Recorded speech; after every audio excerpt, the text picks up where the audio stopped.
Good morning students. आज हम पढ़ रहे हैं टॉपिक मोमेंटम के बारे में।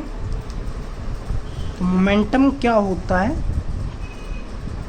Momentum of a body is equal to the product of mass of the body and velocity of the body. Simple language के अंदर मोमेंटम जो है वो आपके पास प्रोडक्ट होता है, मल्टीप्लिकेशन होता है किन किन चीज़ का, मास का and velocity of the body. Momentum को हम किससे रिप्रेजेंट करते हैं? स्मॉल p से रिप्रेजेंट करते हैं। इसके ऊपर मैंने एक ये ऐसे एरो का निशान लगाया हुआ है। किसी भी टर्म के ऊपर, यानी कि जैसे कि उसका सिंबल के ऊपर अगर एरो का निशान लगा हुआ है तो वो एक वेक्टर टर्म को रिप्रेजेंटेड करता है। ये नीचे मैंने लिखा हुआ भी है, it is a vector quantity.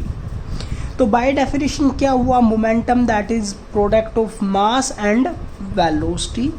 हम इसको शॉर्ट फॉर्म में क्या लिख सकते हैं? p vector that is equals to m into v vector. देखो, जब यहाँ पर मास एक स्केलर क्वांटिटी है, वेलोसिटी एक वेक्टर क्वांटिटी है, जब आप किसी भी एक स्केलर का एक वेक्टर के साथ प्रोडक्ट करते हैं, यानी कि दोनों में से अगर कोई भी एक वेक्टर टर्म होगी तो उनका प्रोडक्ट भी क्या होगा? एक वेक्टर होता है। इस चीज़ को भी आपको ध्यान रखना है।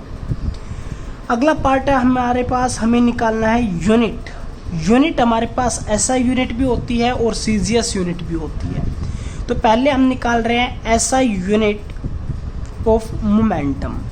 तो मोमेंटम की SI यूनिट बाय डेफिनेशन के हिसाब से हम क्या लिखेंगे? Unit of mass into unit of velocity. Mass की यूनिट क्या होती है? SI kg। वेलोसिटी की क्या होती है? मीटर पर सेकंड। इसलिए मोमेंटम की यूनिट क्या बन गई?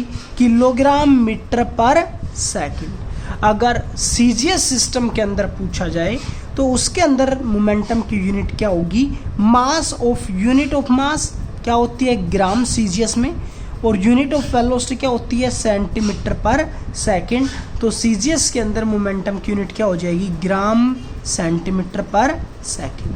किन किन फैक्टर्स के ऊपर डिपेंड कर रहा है वो अभी ऊपर लिखा हुआ है, मास के ऊपर और वेलोसिटी के ऊपर।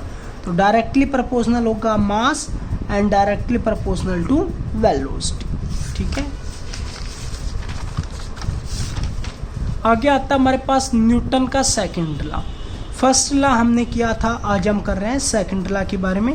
तो इस लॉ के अकॉर्डिंग हम देखते हैं तो चेंज इन मोमेंटम होता है वो पर यूनिट टाइम कर लें तो वो डायरेक्टली प्रोपोर्शनल होता है अप्लाइड फोर्स। यानी कि अगर हम किसी एक ऑब्जेक्ट के ऊपर, यहाँ पर ये मैंने एक ऑब्जेक्ट मान लिया, इस ऑब्जेक्ट के ऊपर अगर आप फोर्स अप्लाई करते हो तो जो अप्लाइड फोर्स है वो डायरेक्टली प्रोपोर्शनल होगा change in momentum per unit time के बराबर। ठीक है, तो F that is directly proportional to dp by dt। dp का मतलब यही है चेंज कितना हुआ, पहले मोमेंटम क्या था वो और बाद में मोमेंटम क्या है वो, उनका जो डिफरेंस होगा वो होगा चेंज इन मोमेंटम। वो टाइम dt कितना टाइम लिया उसके अंदर वो आगे नीचे एक्सप्लेनेशन है। dp change in momentum, dt time taken for change in momentum, कितने टाइम के अंदर वो चेंजमेंट हुआ मोमेंटम के अंदर।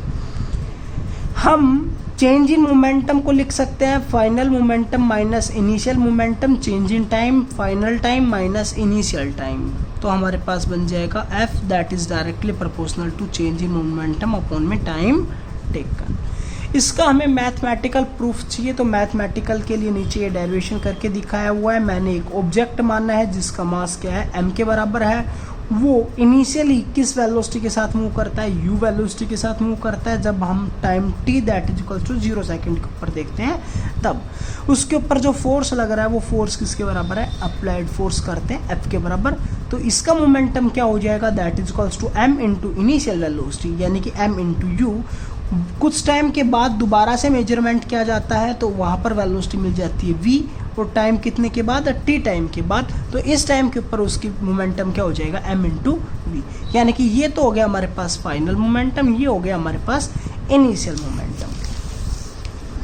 ठीक है, तो इनिशियल मोमेंटम क्या आया था पीछे से? p1 नाम दिया मैंने, p1 that is equals to m into u, और फाइनल मोमेंटम को मैंने p2 नाम दिया है तो वो क्या हो जाएगा? m into v। तो by definition change in momentum क्या हुआ, final momentum minus initial momentum, यानी कि mv माइनस mu, m को कॉमन ले लिया है तो क्या बच गया v, यहाँ से क्या बच गया u, तो v minus u into m।